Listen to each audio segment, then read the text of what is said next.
Hi, everyone. I am so sorry for the delay in this Google chat, but as all newish forms of technology, there are occasional glitches. But I want to tell you how happy we are today and how grateful we are to all of you for joining our Google Hangout. We're here to talk about one of the most important topics, which is how to use our voices to make a difference for women and girls. We're really here today to talk about the essential role that women can, must, and are playing in our political processes. And what we want to do from this conversation is to have a reinvigorated commitment from all that participate to be an advocate on issues that matter to you, beginning with the ballot box.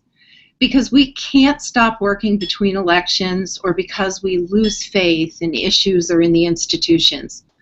Political commitment is a muscle that women need to flex and flex continuously in order to strengthen their families, improve their communities, and influence national policy and federal legislation. At the end of this call, we'll also provide you with ideas for going forward, and we'll be sending out a follow-up email with links to many resources and suggestions for follow-up. We also hope that all of you will become active participants in JWI's advocacy network. For our conversation today, we are joined by two incredible women who deeply understand the importance of women in electoral politics. Congresswoman Debbie Wasserman Schultz and author and activist Rebecca Sive. For more than 2 decades, Congresswoman Wasserman Schultz has dedicated her public life to working on behalf of the people of South Florida.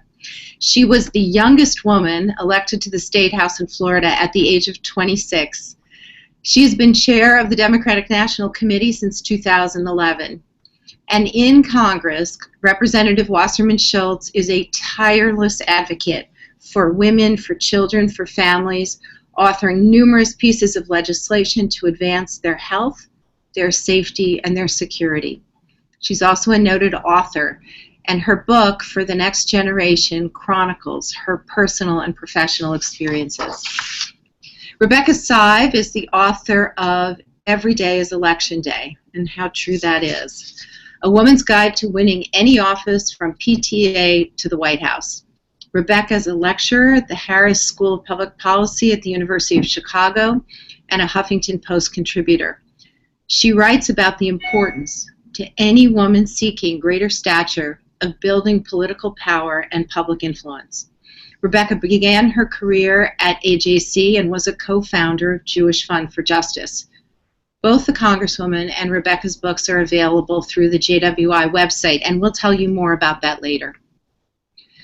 Yesterday, we commemorated the 42nd anniversary of Roe v. Wade, the historic Supreme Court decision that gave women the right to make personal reproductive choices and legalized abortion nationwide.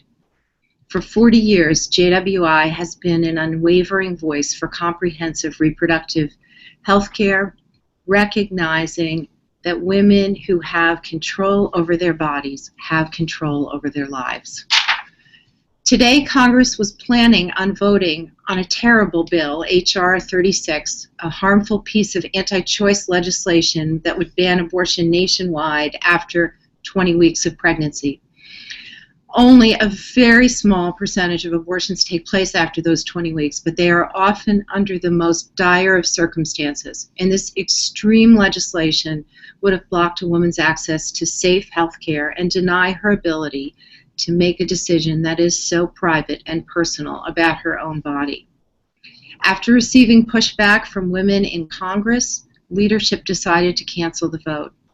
Notably, Republican representatives Jackie Walorski and Renee Elmers withdrew their co-sponsorships of the bill, and even some Republican men said they had concerns about voting for legislation that required women to report rapes in order to have access to late-term abortion. This is an example of women and the power of women individually and the power of women's organizations behind the scenes, in front of the camera, in places of leadership and in leverage. Regrettably, in place of the vote on the 20-week abortion ban, the House is voting today on the no taxpayer funding for abortion, which is H.R. 7, a bill designed to deny women who are covered by Medicaid the right to an abortion by eliminating all insurance coverage. I hope that after our conversation today concludes, you will call your member of Congress and urge them, insist to them that they oppose H.R. 7. We know that Congresswoman Wasserman Schultz is on the floor right now speaking to this issue. But we're not just here to talk about women's right to choose, but about the many unique challenges that women face today. And that's why it's imperative that we join together to protect the lives, opportunity, and livelihood of women and girls everywhere. Fortunately, we're not alone in our efforts. The President brought many of these issues of utmost importance of women and families into his State of the Union address on Tuesday night. For example, today, more than 45 years after the Equal Pay Act became law, there is not a single state in which women have achieved economic parity or equality with men. On average, women earn 77 cents to every dollar earned by a man, and we need to close that wage gap and pass the Paycheck Fairness Act, which gives women the tools to challenge pay discrimination in the workplace. We have to strengthen the paid leave policies for working families. There are 43 million workers out there who have no paid leave. Too many families go to work sick, too many children, and too many working parents. Too often, parents must choose between taking an unpaid day off from work and losing their much-needed income and potentially threatening their job, and sending a child to school who should be home in bed. We also know that 31% of colleges and universities in this country do not provide any sexual assault training for students. We must end violence against women on college campuses, and that happens through ongoing education, bystander intervention, and prevention techniques. Here at JWI, we've personally trained hundreds of college students nationwide through our Safe Smart Dating program. Women in the United States are far more likely to be murdered with a gun than they are in any other of the developed nations. More than half of women murdered with guns in the United States are killed by intimate partners, and more than half of the mass shootings in this country are acts of domestic violence or family violence. This violence is directly related to our weak gun laws, and requiring background checks for every gun sale in this country would reduce violence against women and save hundreds of lives. Finally, more than 70% of women in some countries will experience violence in their lifetime. The International Violence Against Women Act, IVAWA, would provide essential support and proven strategies to prevent and respond to gender-based violence.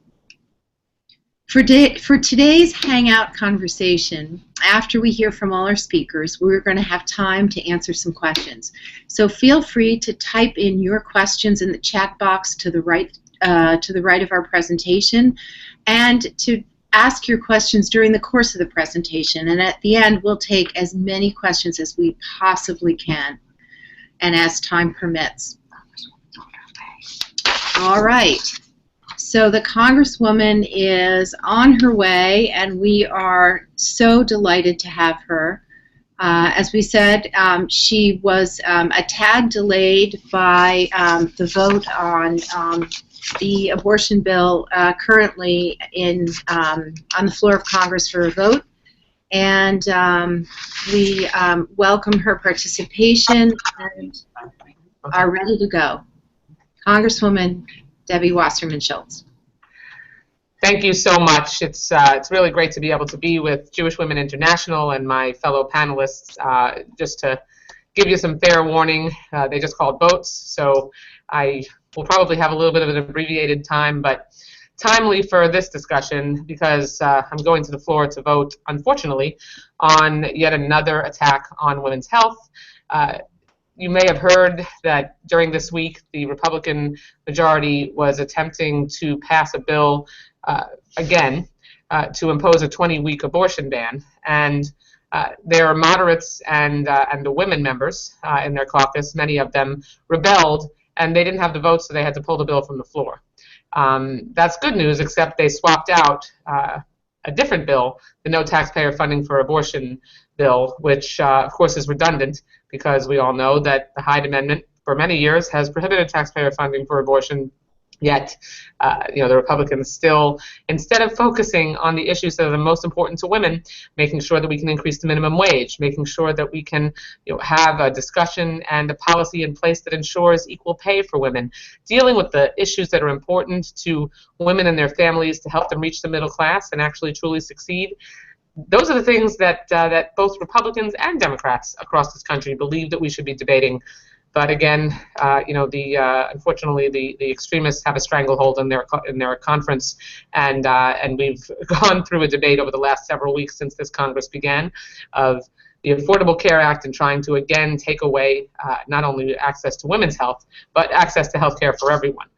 The next week it was let's ship all the immigrants out of the country and roll back the president's policy on immigration reform. Of course, when it comes to gun violence, there isn't any hope on the horizon, unfortunately, that we would finally deal with in a bipartisan way. The reasonable suggestion and proposals that are out there that say, you know what, we should actually strengthen the ability to make sure we can keep guns out of the hands of people who shouldn't have them, by ensuring that a comprehensive background check is done on every gun purchase, by ensuring that we update the database and make it more likely that when someone shouldn't have a gun, that either through a mental health adjudication or a felony conviction or a domestic violence conviction, that they go into that database. But getting Republicans in Congress to understand that when we've had 34 school shootings since Sandy Hook, that this is a priority that can't wait is just it's just impossible, or it's been impossible up to now because the NRA has such again stranglehold is my favorite term lately when it comes to describing Republicans. And look, I mean, we are as particularly as women.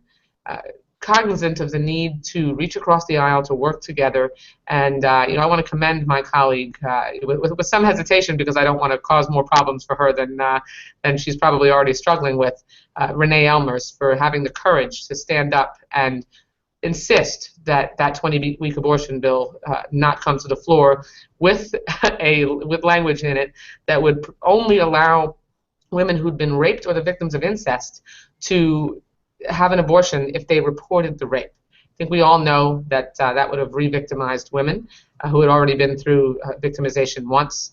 And in addition to that, it also prohibited women who were 18 or over from being able to access an abortion after 20 weeks unless they were younger than 18. So it's just the madness just seems to never stop. President Obama gave what I thought was a remarkable State of the Union address this week that really underscored the priorities of the American people, that we need to focus on helping people reach the middle class, that we need to make sure that because a minimum wage worker earns about $15,000 a year and yet child care costs between $16,000 and $20,000 a year, that there's something wrong with that picture, that it's just not attainable for a woman who earns the minimum wage at the level that it's at now to be able to afford to have her child cared for. And then so what does she do? She either chooses between having her child cared for or working, and that's an unacceptable choice. Without paid sick leave, I've talked to countless women in my district in South Florida and across the country who just have pangs of angst over not being able to stay home with their child, or even stay home if they're sick, go to work sick, or send their child to school sick because they have no paid time off and they can't afford to take a day off of work. We're one of 4 countries in the whole world that don't have some type of mandatory paid leave, and we join countries like Lesotho, Swaziland, and Papua New Guinea. I mean, are those not to be disrespectful to those nations, but I would think that those are nations that we would not be striving to have the same types of policies as they do. We should be the world's leader when it comes to taking care of families. And so lastly, because I do have to run and go vote, I want to thank all of you, especially Jewish Women International and Rebecca, for writing such an incredible book that really helps us light the path for women on how to get engaged and involved and show you that the way that we can make sure that we achieve all these policies is by encouraging more women to run and showing them that it should be you. It can be you. I made that decision when I was 25 years old, and it was hard. I mean, my life was not exactly, perfectly lined up for a run for office at the time, but it never is. So that's my message: is stay engaged and involved. I know I'm preaching to the choir, and thank you so much to JWI for your incredible work in all of these areas and so much more. Thank you so much. We're so glad that you were able to be with us today and for taking the time in what we know is an incredibly busy day and a very hectic schedule. So. Thank you. I apologize I won't be able to stay for the Q&A because I've got to go actually vote no on this terrible bill. You don't vote no, and you've got us with you. Thank you so much. Take care, everybody. Thank you. Bye. To the Congresswoman, we thank so much for her thoughts, and we're so appreciative of her leadership in Congress and for taking the time to be with us today. I know you all share that feeling.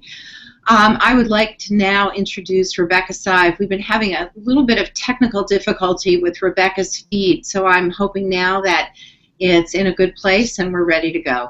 Thanks. Rebecca. Hi, everyone. I'm not Rebecca, and I am so sorry. There seems to be technical difficulties on her end, and we cannot bring her into the audibly into our conversation today.